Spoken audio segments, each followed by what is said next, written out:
My rather low tech presentation of thank you so much for all of you to join along, and especially thanks to people who were here this morning and have stayed around. That's great. It's really nice to have so many people here. This is the second in a series of workshops we're doing to look at consider the market of contemporary art. The second that we've been looking at to have Paul Hobson, Director of the Contemporary Art Society, on board, and this afternoon we're really lucky also to have Director at Axis Web, and Ruth Norberg, who's the project's coordinator from Axis Web. So I'm hoping we're going to have the two presentations from the Contemporary Art Society and Axis first, as is on your agenda, and then actually I think I said we'd have discussion after each of the presentations, and then obviously if there'll be a chance for us to talk about after each of the presentations. Is that okay if we just pick up and we'll start by hearing from Paul? So you're happy to take questions, or would you like to just go? I'm not taking any questions. Actually, that's not easier. Yeah, exactly. Okay, fine. Of course, That's of course. absolutely fine. Sit in my notepad. Oh, sorry, we will be having tea and coffee about 3 o'clock. And if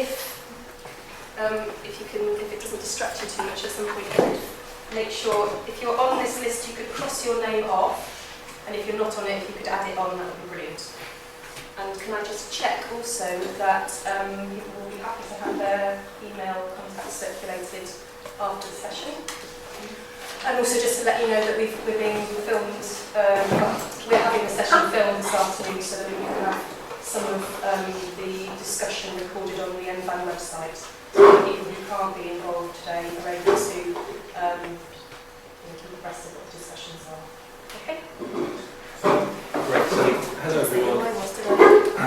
Liz has asked me to talk about the art market and how it works. I hope that's why you're here. I should think something more interesting than that. But so I'm going to talk to you probably for about half an hour in really sort of simple terms about the art market and what it means. Because when I came up into the presentation last time, it was sort of clear-ish, I would say, that people felt that they would benefit from knowing a little bit more and unpacking it quite simply. And actually the reality is that in the art world, people don't really explain how the art market works, which is part of how it works actually. So it sort of relies on everyone not being entirely clear in my experience, or maybe I'm just particularly slow in what I take, which is also very possible. So I'm going to talk to you as if you're children. So my apologies for those of you that are much more knowledgeable about this, but for those that aren't, hopefully we'll at least have be on a level playing field. Can I ask, are people artists here, or where are you all from? So who are artists? Oh, actually quite a lot of artists, that's good. And then the others, you haven't got lost on your way to the loo. Curators or gallerists or... so mostly artists. And all based here, either in Nottingham or in the region more widely? In the region. Great, okay. Great, okay, so I'm going to talk to you like your children, so bear with me. The contemporary art market, as it is referred to, is primarily located in New York and in London. And there's satellite centres throughout Europe and America and Asia, and increasingly the Far and the Middle East, areas like Hong Kong in particular, for example, in recent years have become a real area of activity. And the contemporary art market, as you would expect, shows the most recent, often the most challenging new forms of art that are being produced today. I'm sorry that there isn't a presentation, apart from showing people looking at art fairs. I wasn't quite sure where I would show, so you just get to look at me anyway. So the markets where art is given a tangible financial value, and the market divides into two things. You have what's called the primary market and the secondary market. Some of you may have heard those terms and looked a bit blankly, that's like I'm used to. So the primary market is where art is sold for the first time, and it is primarily, mostly commercial art galleries that have the first point of contact, the primary relationship with the producer of the work, so with the artist. So that's what people mean by the primary market, and it's where the work is sold for the first time. So that's the primary market. The secondary market is where art is sold for a second and subsequent time, and that's ordinarily auction houses, and also there's some secondary individual dealers that will sell works away from the relationship with the artist. So Christie's, Sotheby's, the auction houses, they form part of the secondary market and secondary dealers. Primary market is like galleries like Frith Street or Gagosian or organisations, galleries that are like that. The art market is entirely global, with the most influential agents, commercial agents, within both the primary and the secondary market operating internationally. And this especially includes artists, of course, who may be born in one part of the world, work in another, and are represented in different bits of the market. They may have a gallery that represents them in America, and also a different gallery that represents them in Germany, maybe based in Berlin, and then somewhere else in the Far East. So that is the structure of international commercial representation as it has evolved. And of course, the ease of international travel, things like the internet, the proliferation and the growth of the market means that we now have an ever-expanding, globalized network of both established and emerging centres for sales within the market, where gallerists, artists, collectors converge to do business in the real world, but also increasingly then these transactions that happen online, both in advance of the art fairs and also subsequently as well.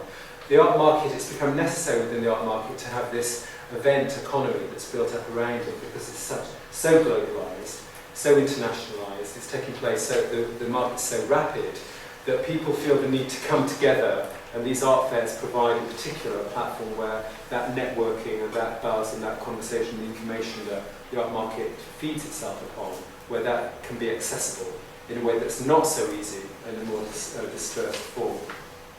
You also, of course, have a large market for what's called like domestic market work, and this is work that maybe a high street gallery anywhere across the UK, let's say. If you go to a high street gallery in Bath and it's selling prints or it's selling abstract paintings for £4,000, or work that is not necessarily legitimised by the critical apparatus of the international art world that people buy. And of course, you go to IKEA, you can go to Habitat, you can buy prints. There's a very wide range of work. You can go to artist studios all over the UK. Almost every county will have some open studio program you can buy art there. Some of that work is very critically engaged, some of it less so. So you have a really wide range of works that is available there, but it sits outside of this system of the international art world. Outside of London, the second market is in Glasgow, and that's really developed since the end of the 80s through the 90s, and has looked away from London actually, and has looked much more internationally to Europe and to the States, and has come out to an artist-led practice primarily, where artists and artist-led spaces were funded to develop their collector base during the 90s. So places like the Modern Institute, for example, in Glasgow, began as that model, and there are similar models to that here in the UK. Many of the critically engaged galleries that are selling outside of London are subsidised through the Arts Council to enable them to develop their presence at art fairs or to build their relationships with collectors through a variety of different ways. So Glasgow is the second centre at the moment here in the UK, but by and large the market outside of London, by and large, is underdeveloped. And there's tremendous potential, but we're not in a climate where it's easy to develop the market, and the infrastructure and the different interventions that are involved in doing that require a great deal of coordination.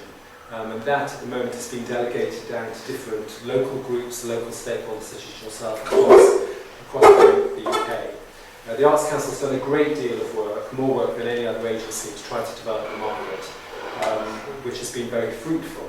But of course, with the Arts Council itself being reduced some of that work has sort of ground to a halt. It really does fall to all of you that are primary stakeholders to try to galvanise your activities in order to have an impact within the market. The art market is entirely unregulated. The different agents within the market, they operate in very different ways. No one really, people like me going around explaining how things work is quite rare in the art world. There's a lot of smoke and mirrors, there's a lot of very codified transactions, people are sized out and their credentials are, it's all a lot of smoke and mirrors. So it's not very easy for the uninitiated to navigate the world of the art market. Now the key agents within the art market, within the art world, are of course primarily artists. Now you all know artists as artists, generally trained to fine art for a fine art degree, not necessarily. They come in every, as you all do, every different type of engagement, type of practice, type of background.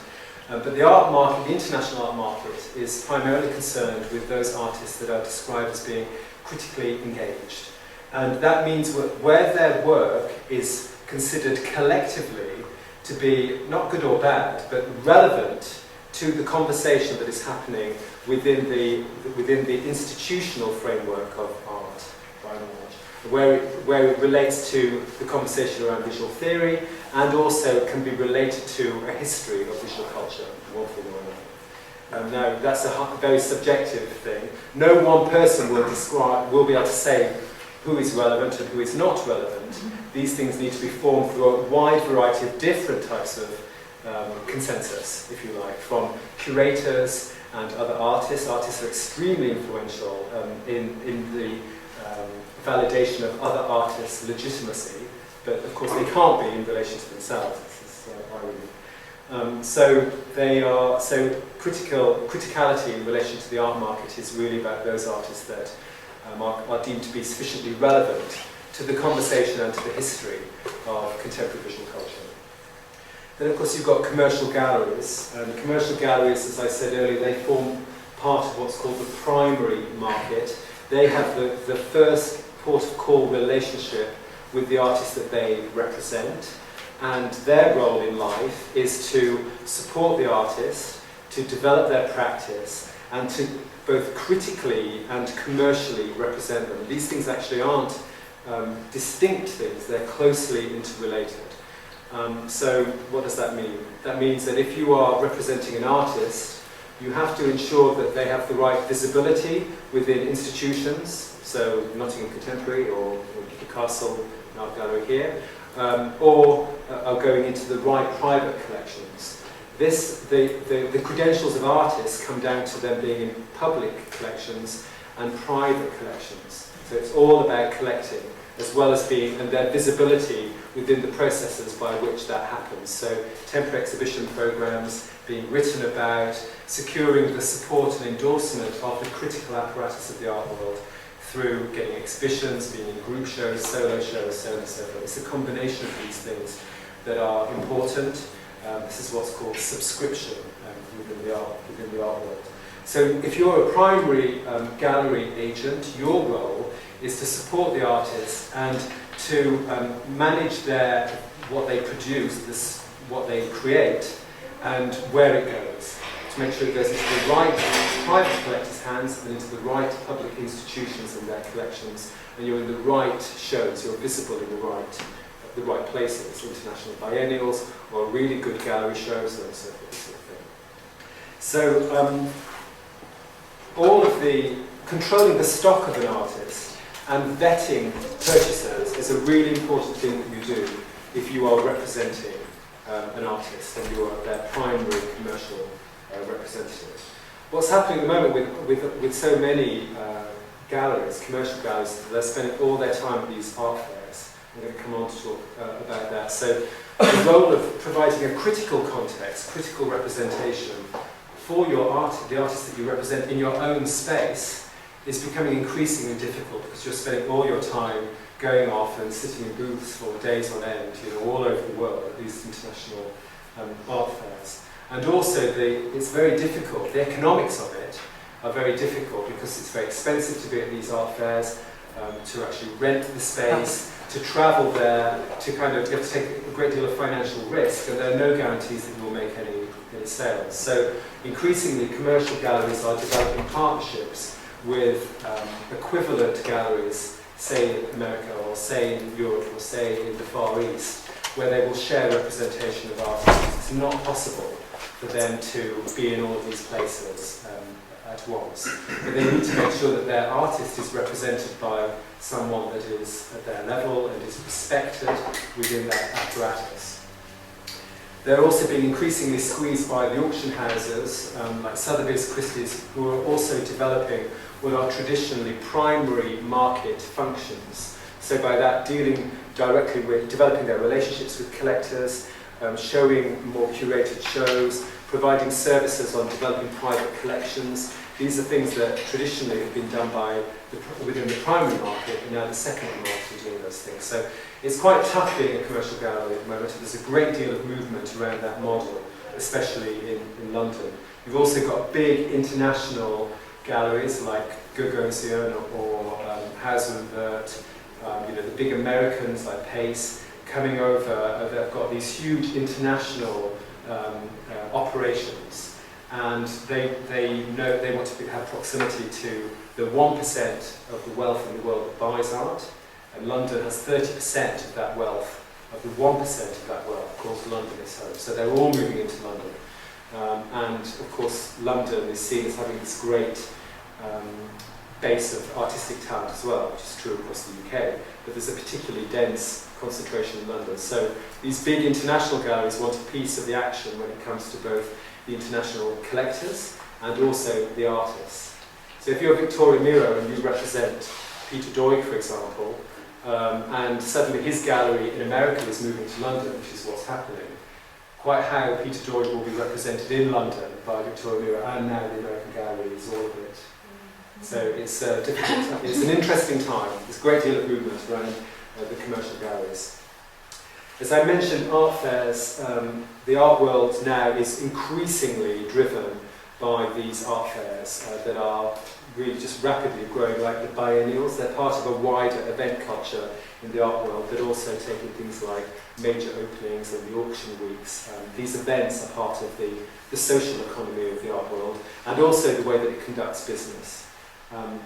So there are currently about 80 art fairs across the world, the most significant of which, for those of you that don't know which of the most important ones are, the New York Armory show, which takes place obviously in New York in March, and that's now being challenged by the introduction of a Frieze edition of the New York fair, which was inaugurated earlier this year in May and will take place every May. There's been a lot of talk about the New York market being a bit weak in recent years. The Armory is a trade fair actually ran by a franchise that runs all sorts of different types of fairs. So it's been seen as being quite vulnerable, and Frieze is now expanding into that market. So New York Armory in March, New York Frieze in May. Art Basel is still the most important art fair in the world. That takes place in June. You've got Art Forum in Berlin in September. You've got Frieze in London in October, and you've got Art Basel Miami Beach, which takes place in December. Although there are very, very many, and one wants to look at what's going to be happening around Hong Kong and in Asia and in India. Frieze Delhi, I'm sure, is just a few years away. Even Matthew Soto is probably already thinking about that. So, those markets are becoming very interesting. The people that own Art Basel have just bought a big stake in the Hong Kong Art Fair because they recognise that that's a very big new market where the number of billionaires in the world has recently taken over the number of combined in the world across America and Europe. There are now more billionaires in China than there are across anywhere else in the world combined. So that's a measure of the economic pulling power of China, which we all know, of course. So all of these commercial art fairs, they all apply, many of them apply, to be in these art fairs, and they're increasingly important for them in terms of their visibility, their networking, their ability to meet the needs of their artists to be represented internationally, there's a lot of competition between galleries. And of course for sales as well. Lots of networking that happens at these fairs is then conducted subsequently between the fairs. So conversations you may have at the art fair with someone will be followed up obviously in between, around an artist whose work may be sold at that fair. So it's they're very, very important. You can't easily afford not to be in these art fairs now if you're a certain kind of gallery. And they're selected, they all have selection committees, and the selectors are other galleries. So it's a very congested and self-interested apparatus by which you can get into fairs or not. That network is really very important. The selection is based on your programme, the criticality of the artist that you represent and how well they're doing, how endorsed they are within the critical apparatus of the art world, and also the programme that you put on within your space. You don't put on you have to have your own space, you have to have a good programme there, you have to have good artists that you are actively promoting. So the demands on the galleries are very high in order to get into these fairs. And if you're on the wrong side of someone on the selection committee, it's particularly difficult. So it has its challenges, but they're increasingly important.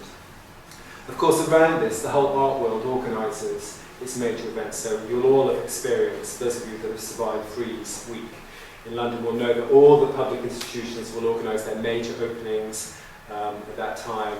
Basically everything lines up with this. The art world's international VIPs arriving in town, the pulling power of these fairs means that everyone wants to be networking and being visible during that time. So it has a sort of centrifugal effect that is unavoidable and quite exhausting and terrifying. Do many of you come down to Frieze? Well, you've been down during that week, so well, some of you may have got the scars to prove that. And then of course you've got the auction houses. Auction houses are the secondary market. So I've been buying an artist's work. I decided that I'm not going to sell it back to the gallery that I bought it from, which is the first big no-no. Because if the role of that gallery is to actually manage the work that an artist produces, and I decide I bought it from them but I'm not going to sell it back to them, I'm going to go off and put it to Sotheby's, and then it goes on to Sotheby's at some lot and then it bombs, it doesn't get picked up, or it doesn't sell at the prices that you might sell it through the gallery. That's a very bad thing to do because it undermines the pricing structure that the gallery has with its artists, which is a very delicate thing. So that gallery is unlikely, probably, to sell me another work by that artist. That's the penalty. And some galleries will insist when you buy an artwork from them on what's called resale, first resale rights. So if I want to sell the work back, I have to offer it first to the gallery, first of all, and if they don't want it, then I can do with it as I wish. But if I don't offer it back to them, then I may find myself being blacklisted, not only from them, but actually from other galleries, because galleries talk to each other and they vet collectors in this way. So, that would be a secondary market function, would be for me having bought it, not to give it back to the primary agent, but to take it and put it on a lot at Sotheby's. Many emerging artists have no sales records with organisations like Sotheby's. They haven't gone through a career yet where they might end up being in a lot of Sotheby's. So they are very vulnerable when they're suddenly on the secondary market. A young artist that may not be well known will probably bomb in a Sotheby's sale, and that undermines the value of their work with their gallery. So this consistency of pricing is something that a primary gallery is able to secure. So they will always want to have that work back.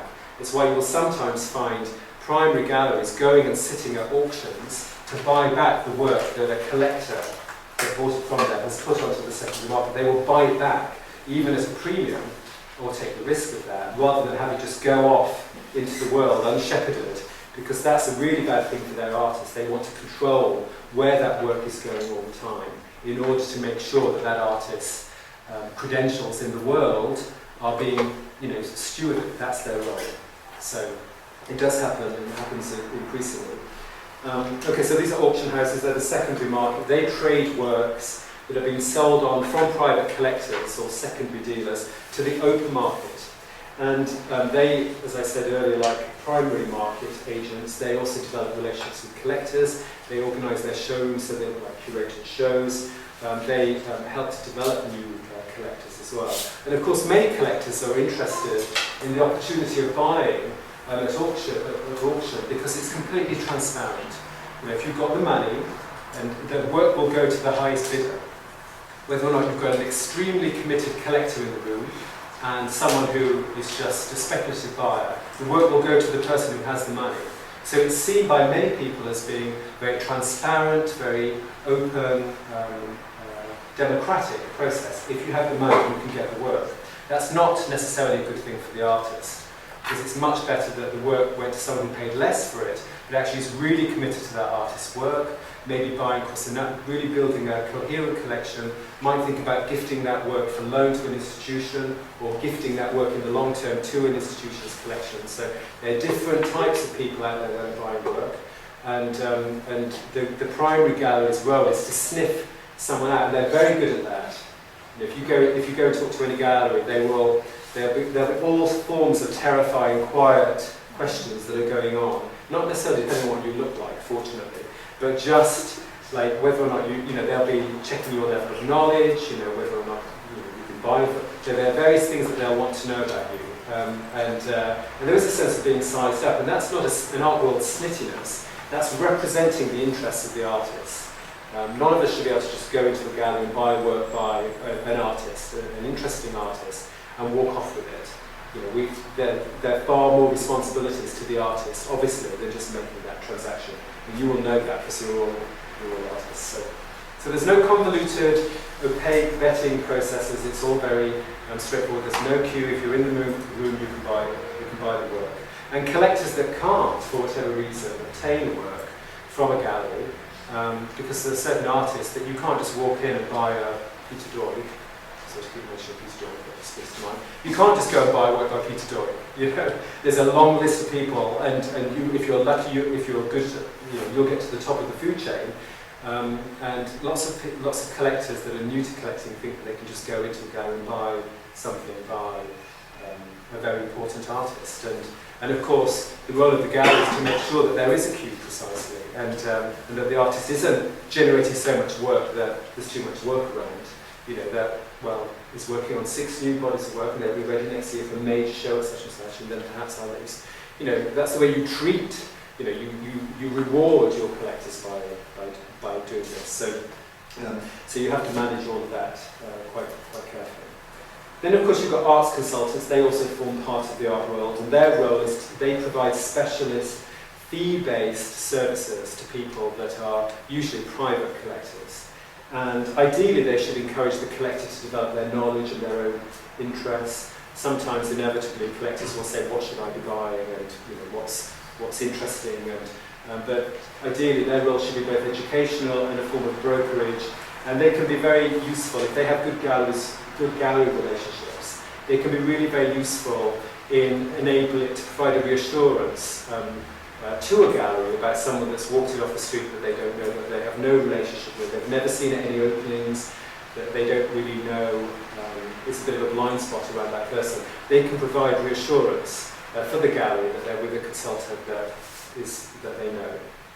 Of course, then you've got fine art shows and graduate shows, and in recent years, less so now, but there is this increasing tendency for people to be buying at graduate shows, and there are means to kind of scout out the hot new talent, very speculative thing that happens when the market's very hot.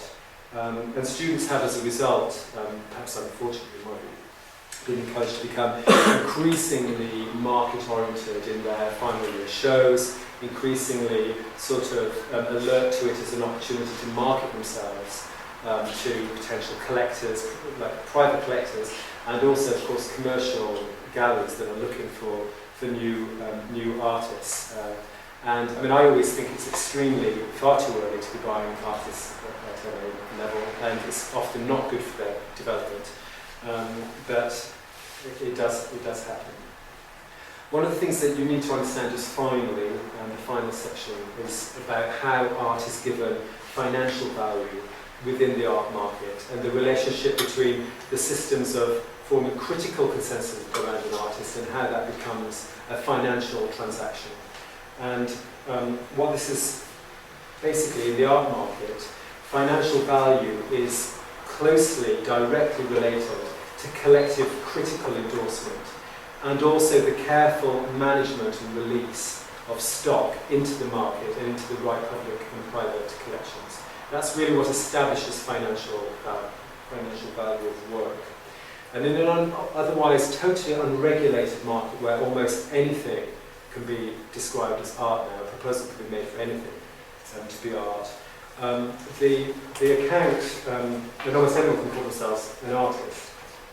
The validation of works is undertaken by artist peers. Artists, and also, as I was saying earlier, a network of art world professionals, including academics and curators, dealers, collectors, and, as I was saying earlier, other artists. They provide the advocacy and the endorsement for an artist's work through exhibitions, through critical appraisals, through private and public purchases. And it's the combination of these things together is when you would say, oh, such and such artist is on the move.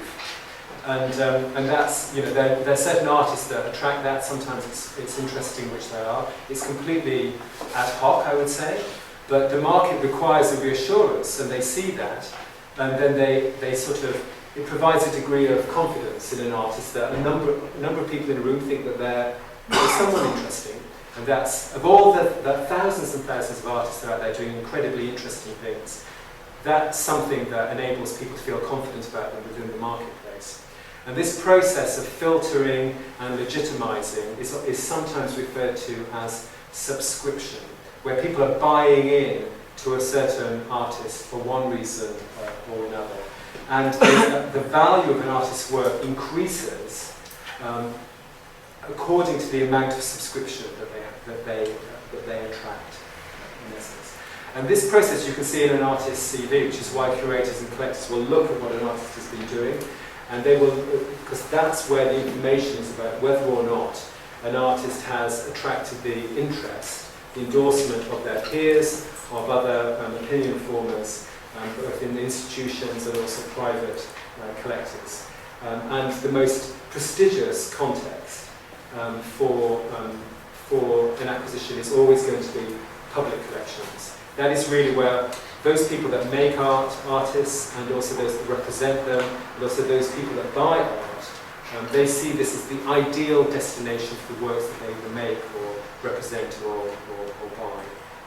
Because that is the place where artists find the optimum opportunity to find their place in the history of art and also the widest, continuing, ongoing audience. So the public institution and its collection is the most prestigious context for work that is created. So from an artist's perspective, subscription looks like this. They have a graduate show where they attract the attention of their peers, some grassroots art spaces, maybe some galleries are sniffing around them, they might exchange cards, they might sort of say, well, keep in touch. Participation usually in either some group show or a project from a local or more connected artist-led space probably will follow from that. Then at a certain point, representation by a gallery or some emerging grassroots residency or an award that might come out of that. There are obviously different strata of awards, prizes, residencies for artists at different stages of their development. So, maybe they get picked up by one of the more emerging art prizes. At some point, commercial representation. At some point, participation in a group show in an institution, perhaps, or a solo presentation and representation within a gallery. These kind of combinations. And then acquisitions through those processes into either corporate or private or institutional collections. And that is when all of this starts to come together and an artist becomes like from a established mid-career artist is what people would be looking for. So when a curator or a collector is looking at an artist's work, be they collecting for themselves or for a public or private collection, they will research an artist if they're interested in their work. They'll research them and they will ask a series of questions of them. I'm telling you all of this, frankly, so you know how people research artists. So they'll probably want to know their age, they'll want to know if they did a degree in fine art, and if so, where. If they've been in any group shows or any solo shows, again, where were they and who curated them is very important. Curators all have their yardstick as well. Everyone's got their yardstick, I'm afraid. So there's some curators that are considered to be more critically engaged, more influential than others. Are they commercially represented? Do they have a gallery, and if so, where? And what type of gallery is it? Are they with that high street gallery in Bath, or are they with a good, are they with Moot, or are they with a gallery that's considered to be showing interesting work? Have they participated in any international art world events, any biennials?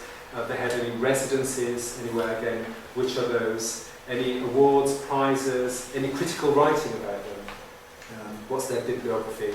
Are they in any private collections, in corporate collections, crucially any public collections in time? So these are you can see that these things that curators will look for are very aligned to the processes of subscription, if you like, by which people are able to focus on certain artists, and where through those processes they're deemed to become relevant. Am I driving you crazy?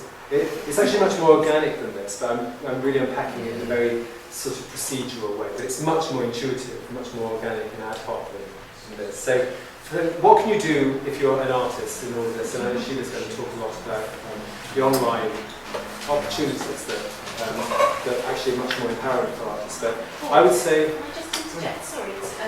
People have got... there's a diagram going around. I should have given it out at the beginning, but it's the diagram that's featured in a publication from 2004 or so that was pushed by us called Taste Buds, and it describes the subscription process that Paul's been talking about. If you haven't got one, if you could pass them there, that'd be good. Hopefully it's more fun than any of this, let's face it. So things that you can do as an artist that are very useful is to be within a community of artists. One of the things that I never cease to be surprised by, the number of artists that get representation with commercial galleries. For those that want commercial representation, and many of you may not, but for those that do, the endorsement, introduction, recommendation of other artists to galleries is really important. And I know very many collectors that are more interested in what artists think of other artists than anyone else, which is probably quite right. So recommendation and the endorsement of artists in relation to commercial representation is very useful if you're within a network of artists. Not least of all, of course, because to sustain your practice, to develop your criticality, it's very useful to be within a community of your peers. Overridingly, to maintain and sustain a sense of practice, being within a community of artists is very important. Staying informed, there are very, very many incredibly talented, interesting and relevant artists out there. And there's and all of you are looking for the same opportunities and the same work in some cases. So make sure that you're informed. Stay as informed as you possibly can. Be on mailing lists, on social media. There are a variety of websites, and I'm sure that Sheila will talk more about that. Generating projects within your own communities is, I think, a very important and useful thing. Keeping in touch with opinion formers, or this problematic term of like gatekeepers, but curators and galleries, if you have relationships with them, let them know what your forthcoming projects are. Don't bombard them with information. Don't necessarily expect everyone to be able to pay a lot of attention, but just to keep in touch is a really very useful thing. And it's worth having target galleries in mind. If there are certain galleries that you think are the sorts of artists that you can relate to, that you would ideally position yourself within that world, then it's useful just to know which those galleries are. Galleries tend to have one of everything, so if there's someone who's a certain kind of figurative painter, or a certain person that works with provisional sculpture, or someone who's working with text, you can see those galleries because they kind of cater for they have one artist that does something different for the different things. Other galleries will have a very slightly peculiar, quirky taste, and you can see that across the artists that they have. So you can either identify a gallery that may be interested in your work by looking either do they have a gap, or do they have a sensibility that you feel you share, or that you share with their artists. So have certain galleries in mind that ideally would represent you, and keep in touch with them in particular. Ask your friends that are curatorial, those of you that have relationships with curators, ask them to write about your work. And crucially, ensure that you have a website where you have clear artist statements about your practice and really good images and biographical details. And if you need to list any writing about your work on there, but ask those friends of yours that are curators to write about your work, so you have an established critical context in relation to your practice also. So these are all things that I think are really useful. People look at websites all the time now, and I think where being visible in that way is really very important. So that's it. You're all slightly terrified. After all of that. Thank you very much. I think we established at the beginning there's nobody here from High Street in Bath, so just as well. Would anybody like to ask Paul a question? Can I just ask about something? David, could you say who you are? My name is David Ainley. I'm a painter and I draw. And I do show a bit. You spoke about the way in which people's practice might become legitimised by getting it into, you said, the best was public collections and so on. One of the things that happened, and there was quite a lot of debate about, was artists actually giving their works to public collections, which I know is not the most straightforward thing to do, because not all one's work might be accepted, but indeed the Tate was one who accepted a lot of work from artists. Could you comment upon that? I mean, the way in which a work gets into a public collection. Well, you're right. I mean, we exist to develop public collections, and we're constantly being offered things by artists, and very often and galleries as well, because, as you say, it's a generous thing to do, but it's also a very strategic thing to do. And often, if a gallery can no longer accommodate or store a work, they're like, oh, look, we're really happy just to donate it to, such and such. And so sometimes these public collections are seen as being kind of dumping grounds for works that artists can't sell or that their galleries can't store. And of course, we look at everything on a case-by-case basis, but very many, the vast majority of those, are not works that we would place in a collection because they generate issues around storage or presentation, or they're just not. It's just, one would want to rebuild on either the formal, the thematic, the conceptual strengths of public collections. We don't just place any work, no matter how interesting that work may be. I don't know the particularities of Tate accepting work, but my experience, what I know of Tate is that they would not accept a work by an artist unless it was absolutely an artist that they wanted to acquire. So, but increasingly, public institutions are looking to private collectors to help them to realise those transactions, and because they lack the budgets themselves. So works are sometimes coming into public collections through the goodwill of galleries making a very good discount, and a private collector having purchased the work and gifting it to an organisation like Tate, and ensuring that they bought 3 or 4 of an equivalent body for themselves. So that happens all the time. But yes, I think if any of you offered your work to Nottingham, I don't know what your processes would be there. Say who you are, Tris. Exhibitions officer, Nottingham Castle. My name's Tris. Well, I'm not a collections officer, but I know that even working with somebody, we worked with John Bergman not too long ago, and that's somebody that's kind of, there's a name known to Nottingham as well as internationally, but he gave me 2 drawings, but to get that into the collection was an incredibly hard thing for me to go and present it to the panel of the collections officers, and then have to kind of explain it and give a lot of strategic and also historical background to why it's relevant having that into the programme. But as I say, it's quite hard internally to kind of take a piece. But now, from my perspective, it's storage, it's legacy, it's it's like we want to support artists in different ways than just taking their work into collections, but also we have a responsibility to take works for the benefit of future audiences, and if it's donated to a piece, it might stay in storage forever, and then it's like, what's the point in handing it over to the artist, handing it over to a museum in the first place is for safeguard. But, so that's a very, very well maybe a mal-informed position to be. As I said, I don't work contemporary exhibitions, but it's really hard to take a piece of work, to put it that way. And I know our officers, people are constantly offering us collections of doors that collect over the years, things like this from a museum perspective, things that are all made in Nottingham and things that are left in wills, and that has to go through a whole kind of thing. So.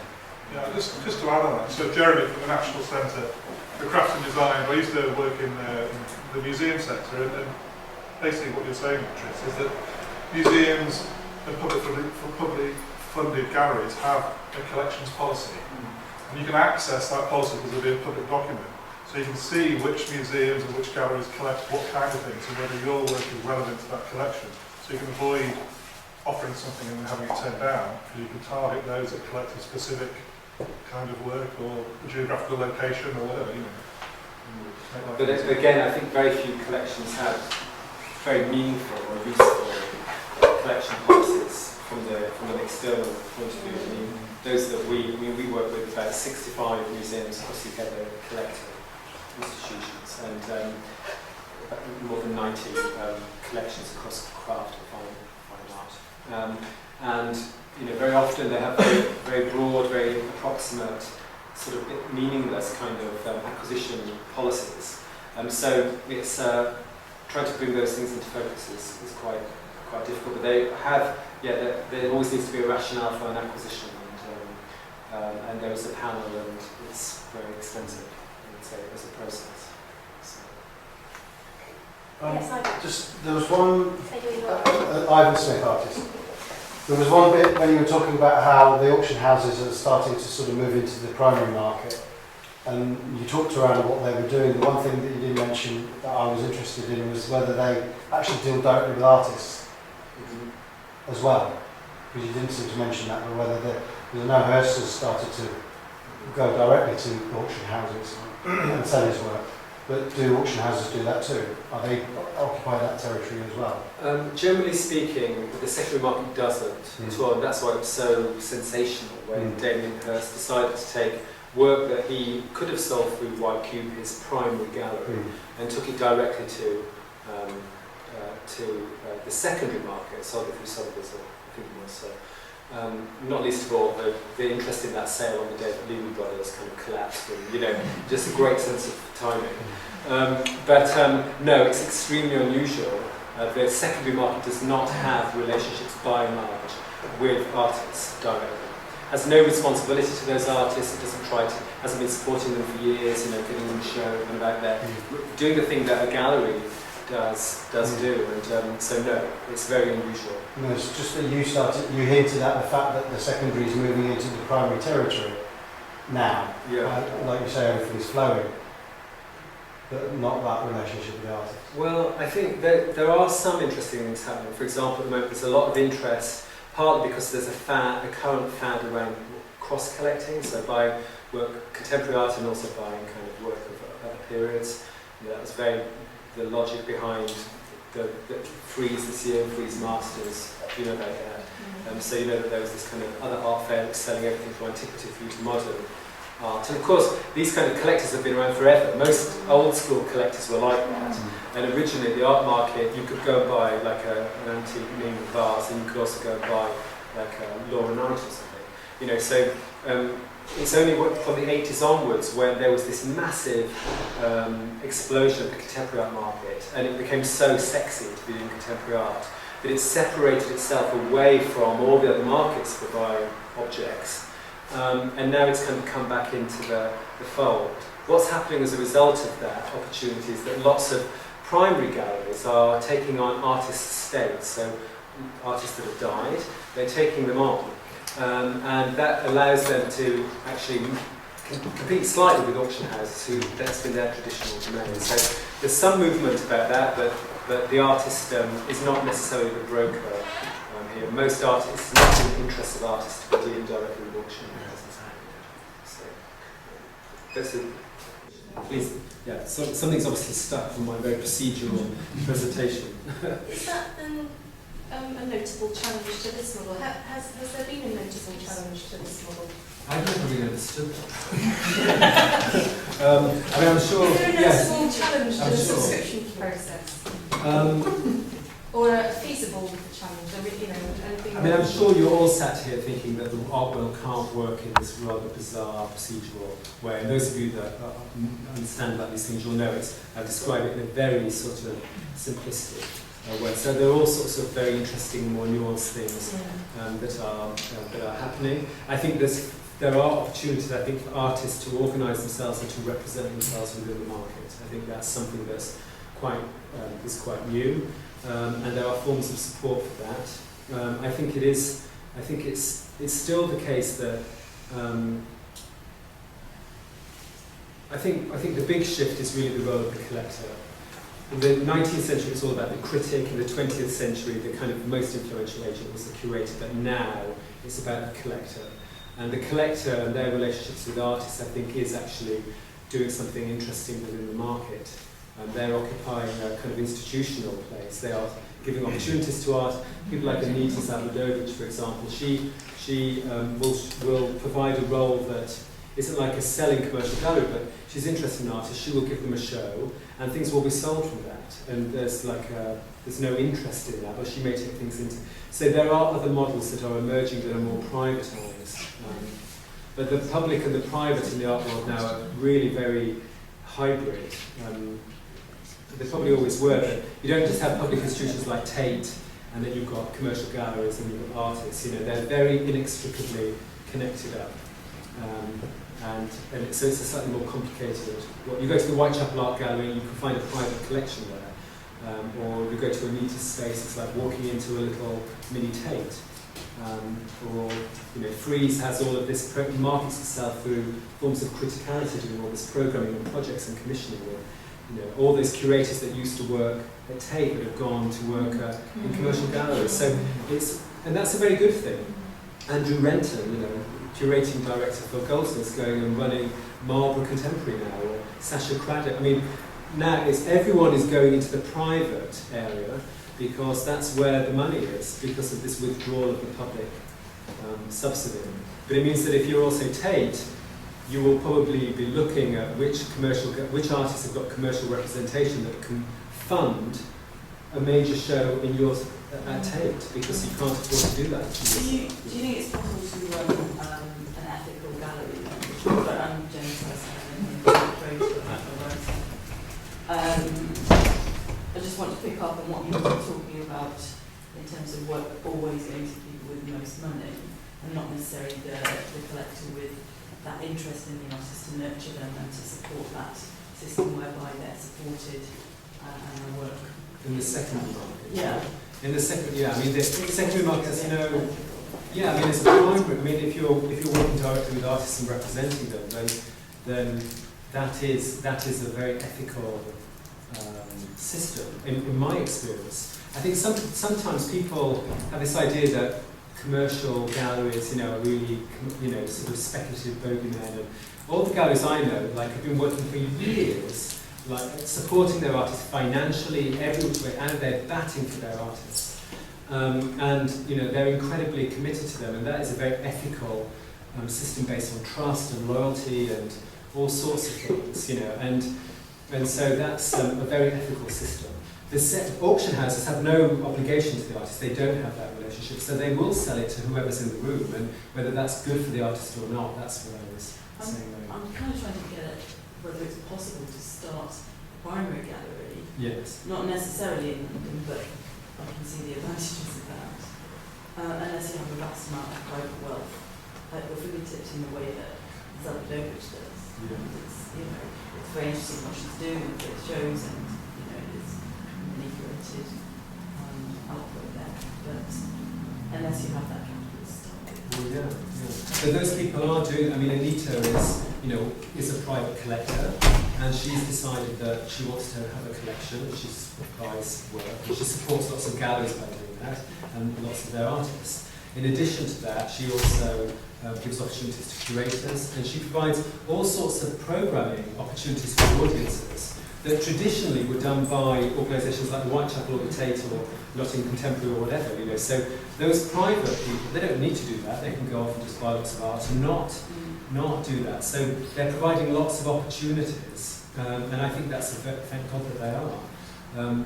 And there are many private organisations that are doing that, and they're becoming more influential, if you like, because public subsidy is not enabling that to happen. So does that then, I'm sorry, this is my last point really, does that then shift the entire market to London, do you feel? And I'm very interested, I mean, particularly with reference to someone like Kerry Hammond, who's moved recently from Liverpool, because it's not possible to continue. Well, unfortunately, at the moment, the market is absolutely primarily in London. I mean, Glasgow is a very good market, but it is primarily in London. And, you know, talking to Kerry, it feels sad on one level that she's moved from being in Liverpool and that great gallery of the artists. But at a certain point, I think she took the decision that it was in the best interest of the artists for them to have to move to London. And I think it was. I think that's quite. I think that's quite right for a gallery, and knowing Kerry's commitment to her artists and so on, that she took that move because there are only certain opportunities that her artists can access at a certain point in their career by being close to London, unfortunately. And at the moment we need a situation where there are many more people, there are fantastic artists all over the UK, there's no issue with that, but we need more people that are thinking about not even engaging with contemporary art, but say buying art, you know, because there's a lot of money all over the UK, people from all walks of art that could actually be buying art and supporting artists. They go and see shows, but they don't realise they can also go and know the artists and go to their studio and buy something. And so there's a need to develop those audiences, and then we'll have more galleries that can sustain themselves because they've got people within their region buying from them, and not having the same always go in London or, you know, so artists they can stay. They don't want to be in London with these people in experience, so they can stay local. They have good galleries locally, and they have audiences locally that support the gallery. Which is much more what you have in Europe, where you have this much more decentered art market and system. So, yeah, along that line, I just wanted to say that it might be quite possible to run a more ethical gallery in the East Midlands, because the people with the most money won't ever visit. And that, it's about the market. I know this is about the market, but I think it's just more interesting, something like this, to talk about a market. yeah, There's a market anywhere someone will buy something off someone else. Marcus, can you say They do. Sorry, can you say who you are? I've been running an ethical gallery in the East Midlands for a while. But it's very small beer, but people will buy decent work. And we've had little skirmishes with the market, but to be honest, it's playing with fire, and you can waste an awful lot of time and energy getting burned once in a while, and neglect just looking at what's on your doorstep and just like getting on with it. Because most houses in the UK, even in the UK, which is a philistine place to live on the whole, have art on the walls. So I think we're just not doing a very good job on our own patch. I think that there's there are lots of people buying all sorts of different types of art all over the UK, which is fantastic.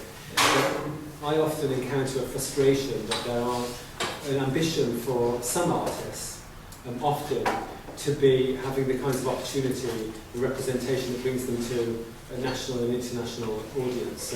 And I think it's where those structures for commercial support aren't available. I think that's the frustration. You've really got to have that appetite there. I mean, I've been doing this for nearly 20 years. In this region, there have never been, as far as I'm concerned, very many genuinely with that appetite. Artists that will kill to get there. And that is what a lot of the ones who do make it, they are exceedingly driven people. And often they have very handy connections. There's roots. I don't want to sound cynical, but I think people need to get a bit real about where the opportunities are. And often, I think they should dedicate more energy to making their own opportunities and worrying about that. Because I don't know, I see so many mid-career artists getting bitter. Yeah. There's a lot of bitterness around, and it's not helping. Yeah, no, I'm sure. It's not. I get it. So I think we all do in our various ways. Was a question over there, Tom?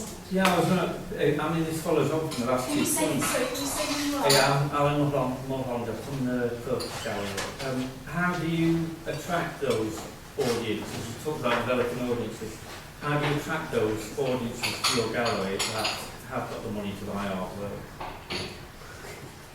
Well, I think we can identify the audiences that have got the money, but I think those people that have got money that will buy art is a sort of different thing. I think, in any of these regions outside of London, that audience needs to be developed.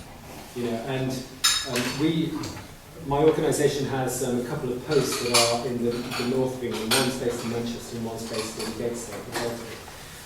And they have identified audiences. They've gone to art fairs and they've stood there saying, artists where people are buying a range of different types of work, like domestic market work and all sorts of things, prints.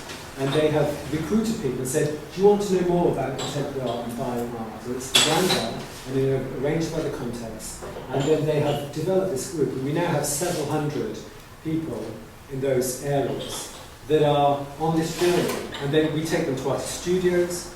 This is not a pitch, I'm not pitching for us to have a post here in Nottingham. We've had long past those conversations, but there was a proposal that we had one in Nottingham. But we take them to artist studios, we take them to places like the Castle and to look at collections, we take them to Nottingham Contemporary, we bring them down to Frieze, we take them to Venice or to Document, or we help to show them the behaviour that people have when they look at things regionally and then nationally. Because people are coming down to, from this region, they come down to this kind of area. They'll buy something at Frieze by a Nottingham-based artist at Frieze and don't realise that their studio is like 10 minutes walk, from where they live. So there's a problem with the locals. So it's about developing the behaviour, developing new buyers, collectors of art. And it takes a long time. It takes years to do it, as this chap said. It takes a long time, but there's no issue with artists. You've got great infrastructure, a fantastic university like here, but you need to develop the audience that is going to be actually interested in buying art. And it's not about having lots of money. It's about valuing what artists do. And how do you do that? How do you develop that audience? How do you make the contact with those?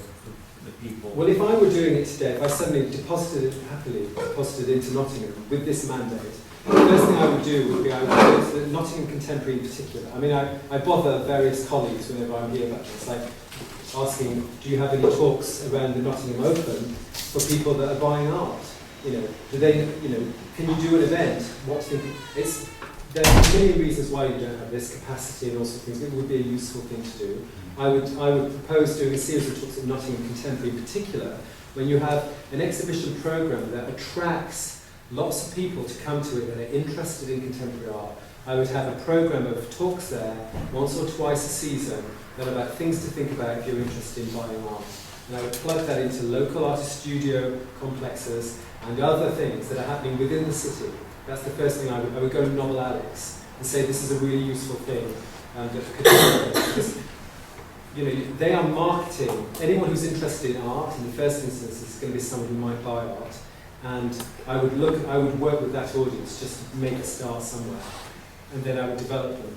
I was just imagining us all going en masse to Novel Alex. Yeah. I think I would definitely, that's what I would do, but I would also ensure that artists in the city understand how the art market works. I mean, things like this, and that they know what they can do. I think some of us think, looking at Sheila in particular, that there's a need for a platform alongside Frieze where artists that are unrepresented or represented have proximity to the market during Frieze. It's a number of things you want to do locally. But artists also need to be visible close to the market. You can't bring the London art world market up to Nottingham, but you want to go and stand right by it. Some regions are doing that. I mean, the East They took artists from Wising and from Cambridge, that area, and they had a platform by freeze. So you want to do a number of things that are near the market. You want to seed fund galleries that are here, like MOOC did, to go to international art fairs to develop their networks with collectors as well. And you also want to develop your local audience, which takes much more time. Michael, and then I think we've got we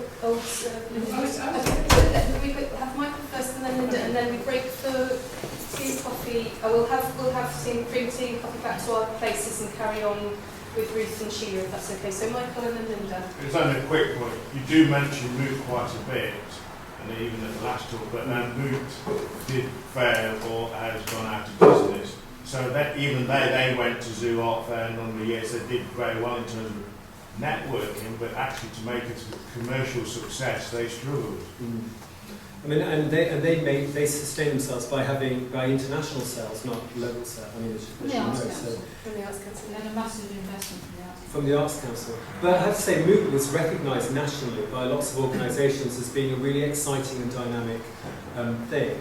But I think to build an ecology and an economy in any region, it takes a number of things all at once. And you need I mean, we did a report actually commissioned by Alison that actually made a series of recommendations. And ideally, you would do all of these things, and they all have different periods of time, and you would ideally do them all.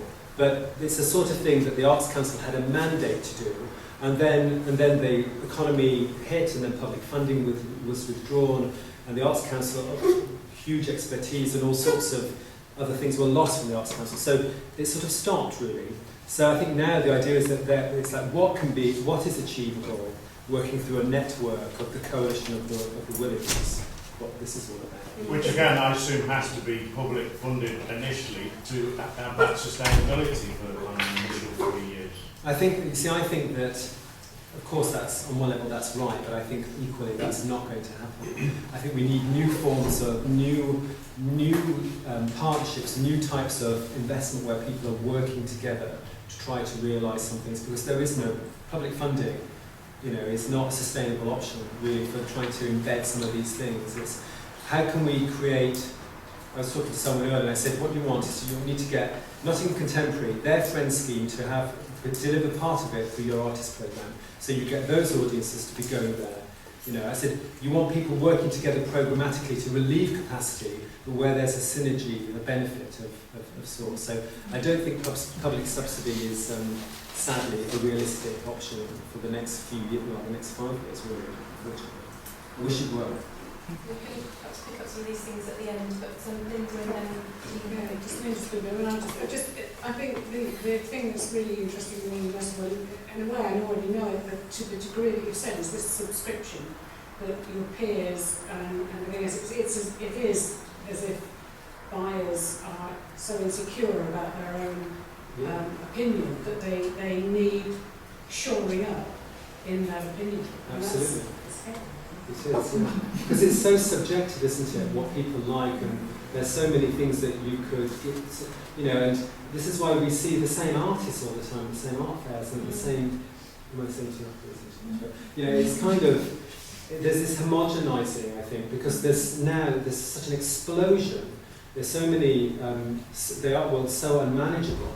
It's not just the same 120 artists that everyone used to be looking at. There are thousands and thousands of artists, so I think people coalesce around the one thing that galvanises any form of consensus, and then they then they make that market quite quickly around it. And it's not a. There are many things about the system that I think are very unhealthy and worrying. I mean, it doesn't keep you awake at night quite, but it's not great. It's not great, and there is a lack of confidence. But markets are all about confidence and who's buying what and where and such has got a share, and that's almost irrelevant to whether it's art or not. That's the same in any. Yeah, exactly. Kind of market, it is. Kind of business.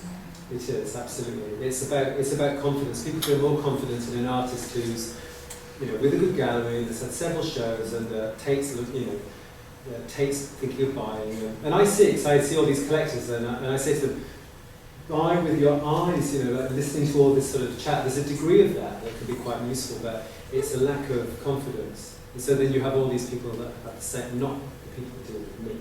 So, but all these other people end up having the same collections. And when you go to these emerging countries, like if you go to Sao Paulo, to Brazil, and you see that the people that have been buying quite recently, the new collectors from that new money, they've all bought the same artists, because they all want to be all backing the same winners, and it's what you see in these green emerging markets in particular. I think we'd all like to go to Sao Paulo just to see if that is true. Yeah, it's hard, but someone has to do it. Evidence it. So. Thank you so much, Paul. Great. Thank you. We'll let you eat your delayed lunch. Tea, coffee, people, water, and then we